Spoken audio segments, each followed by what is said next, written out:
प्याज आपकी और हमारी थाली तक प्याज जो है खाने का स्वाद बढ़ा देती है। सब्जी में अगर प्याज का तड़का लग जाए तो उसके क्या ही कहने। जी हां, लेकिन प्याज के रेट को लेकर अक्सर किसान परेशान रहते हैं। प्याज की जो सियासत है उसकी भी चर्चाएं आए दिन बनी रहती हैं। आप मेरे पीछे देखेंगे कि एक तकनीक से यहां पर प्याज को स्टोर किया गया है। आपको जानकर ये हैरानी होगी कि इसमें कई महीने तक प्याज को ऐसे ही सुरक्षित रखा जाता है। क्या है ये तकनीक, इसके बारे में आज हम जानेंगे दिल्ली के ही एक किसान सत्यवान जी से। तो सत्यवान जी हमारे साथ मौजूद हैं। सत्यवान जी आगे आइए और हमको बताइए कि ये क्या तकनीक है जिसकी मदद से हम प्याज को स्टोर करते हैं। इसको हम अपनी भाषा में टाटी और सिरकी ऊपर लगाते हैं इसमें, जिसमें छाया बनी रहती है जी। और प्याज किसान क्या करता है कि तकरीबन जब हार्वेस्टिंग होती है उस टाइम पे प्याज के कम रेट होते हैं जी। और किसान उसमें स्टॉक अगर करने की ये ज़्यादा कोई इसमें बड़ी बात नहीं है। इसको थोड़ा ज़मीन से ऊपर उठा के और 2.5 फीट से चौड़ा ना करे। अगर ज़्यादा चौड़ाई होगी तो उसमें हुमस बढ़ेगी और गर्मी की वजह से प्याज सड़ सकता है। लेकिन इसमें हम 2.5 फुट से ज़्यादा नहीं रखते, ऊंचाई 6 फीट 5 फीट तक रख सकते हैं। तो इन बातों का ध्यान रखें और इसको अच्छे से स्टॉक करेंगे और इसमें ग्रेडिंग करके, इसमें कोई दोफाड़ा 2 मुंह वाला प्याज ना जाए, उसमें सड़न जल्दी आती है। और प्याज का बीज भी, मैं तो ये कहूँगा कि इसकी विधि तो है ही, इसके साथ साथ बीज भी अहमियत रखता है। जो बीज जिसमें शाइनिंग, चमक, मार्केटिंग और उस प्याज में रुकने की क्षमता भी ज़्यादा होती है, जिसमें पानी कम होता है वो प्याज लंबे समय तक रुक सकता है। इस तरह से किसान ध्यान करके अगर प्याज रोकता है तो प्याज जब खुदाई होती है, हार्वेस्टिंग होती है, उस टाइम पे लगभग किसान के आधे दाम होते हैं। और खाली इस तकनीक से रोकने से कई बार अच्छे भाव मिल जाते हैं किसान को। और सबसे बड़ी बात जो मैं बताऊंगा अपनी, अगर हम एकदम तो सारा बेच नहीं सकते और मैं मंडी में बेचने नहीं जाता, तो हमने प्याज को स्टॉक किया। आस्ता आस्ता जो व्यापारी हैं मेरे से यहीं आसपास की जो कॉलोनियां हैं वो लेके जाएंगे, कभी 10 कट्टे लेंगे, कभी 20 लेंगे। तो इस तरह मेरा आस्ता आस्ता यहीं पे बिक जाएगा। और जब किसान बेचने जाता है तो किसान हल्का है और किसान के पास अगर कोई ग्राहक आता है लेने के लिए तो वो भारी है, क्योंकि वो अपनी गर्ज में आया है। और हमारे यहाँ पूरे यहाँ मीठे पानी है, नहर के पानी है, ट्यूबवेल का भी मेरा बहुत अच्छा पानी है। आधी दिल्ली गंदे नाले की सब्जी खा रही है। तो ये भी लोगों को विश्वास है कि यहाँ मीठे पानी का और बढ़िया, जो हम ऑर्गेनिक कर रहे हैं वो तो कर ही रहे हैं, लेकिन जो गुड प्रैक्टिस दूसरी जो हम कर रहे हैं उसको भी हम यहीं पे बेचते हैं और अच्छे रेट में बेचते हैं। इस तरह से किसान अगर इसकी तकनीक को थोड़ा समझे और बीज पे ध्यान दे तो वो लंबे समय तक प्याज को रोक सकता है और पैसे भी अच्छे उसको मिल सकते हैं। जी, अगर महाराष्ट्र की बात करें, महाराष्ट्र में काफी बड़े स्केल पे प्याज होती है और देश में अगर हम बात करें, भारत भी प्याज का बहुत बड़ा उत्पादन करता है। करीब 25% तक जो योगदान है इसकी प्रोडक्शन में प्याज के, वो भारत से है। तो वहां पर तकनीक कुछ अलग है प्याज स्टोरेज की, और यहाँ पर आप जो तकनीक का उपयोग कर रहे हैं वो कुछ अलग है। तो उसमें कितना डिफरेंस है लगभग? नहीं, कुछ जो व्यापारी लोग हैं वो पक्का शेड बना लेते हैं, जाली वाला होता है जी। तो किसान उसमें ज्यादा खर्चा होता है, जगह भी वो उसी के लिए रखनी पड़ती है बस प्याज के लिए। हम अब इस जगह को रखा है, प्याज खत्म होगा तो इसको उखाड़ के अपना गोदाम में इसको हम स्टोर कर लेंगे, बांस को, अपनी टाटी को, सिरकी को, फिर अगले साल के लिए फिर तैयार कर लेंगे।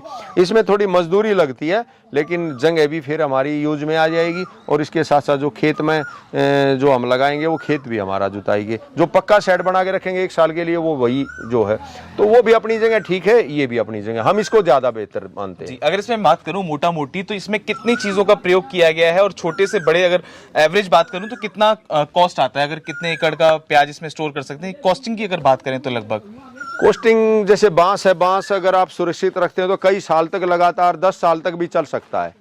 और रही इसमें जैसे तार लगता है और कुछ लेबर लगती है, इसका खर्चा ज़्यादा होता है। एक बार खर्चा करने के बाद में वो कई साल तक अगर सुरक्षित रखता है तो बांस और टाटी और सिरकी तो लगातार काम आती रहती है कई सालों तक।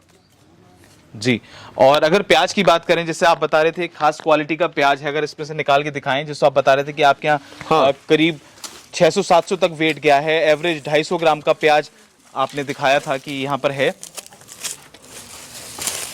हाँ, ये प्याज है, देखो आप, ये 200 से 250 ग्राम इसका है। ये हमने बेड पे लगाया था और इसकी जो है ना अलग से ही है, इसकी शाइनिंग भी, चमक भी और वजन भी। जी। ये खाने का भी स्वाद इसका अलग से है। मुझे लग रहा है कि अगर देखा जाए तो प्याज के तौर पे जैसे तो एक परिवार पूरा एक अकेला प्याज खा सकता है। हाँ बिल्कुल बिल्कुल, और इसका स्वाद भी बहुत अच्छा है। इसमें पानी की मात्रा ज़्यादा है इसकी, बल्कि रुकने की क्षमता उससे जो हम लगाते हैं NHRDF का L28 हम प्याज लगाते हैं ज़्यादातर, उसकी क्षमता इससे ज़्यादा रुकने की, क्योंकि उसमें पानी कम है, लेकिन स्वाद इसका अच्छा है।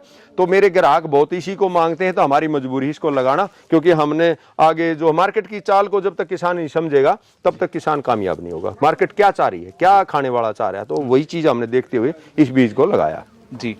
और अगर किन किन बातों का अगर ध्यान रखें, प्याज की खेती में किन किन बातों की चीज़ों का ध्यान रखना पड़ता है किसानों को, उसके बारे में अगर हम बात करें तो कि मतलब प्याज के किसान के सामने क्या क्या समस्या आती हैं, चाहे वो उसके बीज को लेने से लेकर उसके बीज बुवाई तक, उसमें लगने वाले रोग तक और मार्केट में मिलने वाले रेट तक।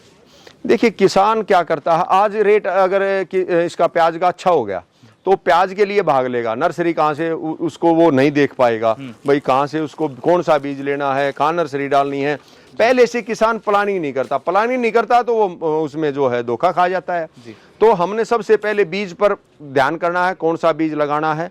और उभरी हुई क्यारियों में जैसे फवारा सिस्टम से हम नर्सरी तैयार करते हैं, तो नर्सरी भी मैं ये कहता हूँ बीज अच्छी गुणवत्ता का है, नर्सरी आपकी स्वस्थ है, तो 50% खेती इसी में हो जाती है, आगे 50% काम रह जाता है।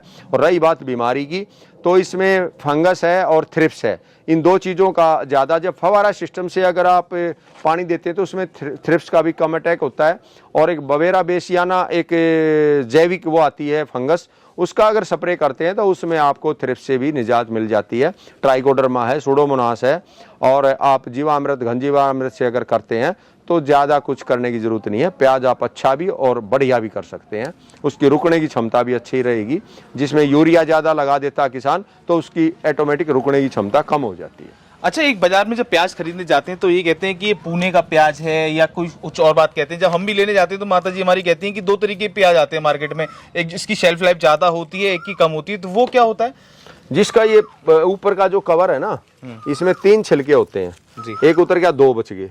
जब इसमें जैसे राजस्थान का प्याज इस टाइम पर है, उसकी गिरी दिखती है, तो गिरी दिखती है उसमें सड़न जल्दी आ जाएगी। अच्छा। जिसके ऊपर का ये बढ़िया है और यहाँ से जो बंद है बिल्कुल तो सील्ड है, अब इसमें कोई दिक्कत नहीं आएगी। इस प्याज को आप कहीं रख लो, कहीं को ये दिवाली के आसपास जामने तो लग जाता क्योंकि इसका टाइम पूरा हो जाता, बाकी कोई दिक्कत नहीं आती।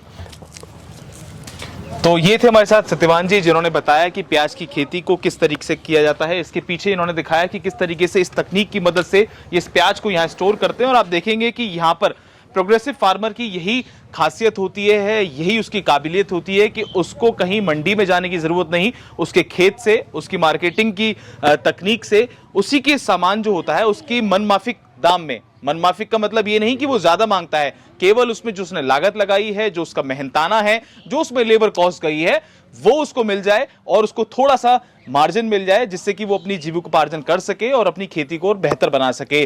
तो अगर आपके आसपास कुछ इसी तरीके के किसान हैं जो प्रोग्रेसिव फार्मर्स हैं, तो उनके साथ जुड़िए, उनकी आय में वृद्धि हो, इसलिए उनके साथ में रेगुलर संपर्क में रहिए। जब आप देखेंगे कि इस तरीके के जो तमाम किसान हैं, क्योंकि हम यहाँ बैठे थे तो हमने देखा कि तमाम जो आसपास के क्षेत्र के लोग हैं वो यहाँ पर आके ही यहाँ से प्याज ले जा रहे हैं, क्योंकि उनको पता है कि ये ट्रस्टवर्दी चीज है, यहाँ की जो वैल्यू है, इनका जो नाम है वो कहीं ना कहीं 1 नंबर में है, क्योंकि इनको पता है कि इनकी गुडविल क्या है। ये कोई भी खराब सौदा नहीं देते, कोई भी खराब दवाई वगैरह का इसमें इस्तेमाल नहीं करते, जो जायज चीज होती है कि वही प्रयोग करते हैं। तो आज की चर्चा काफी अच्छी रही और ऐसी तमाम वीडियो हम सत्यवान जी के साथ बनाएंगे। तब तक आप बने रहें, देखते रहें हमारा चैनल खबर किसान की। धन्यवाद।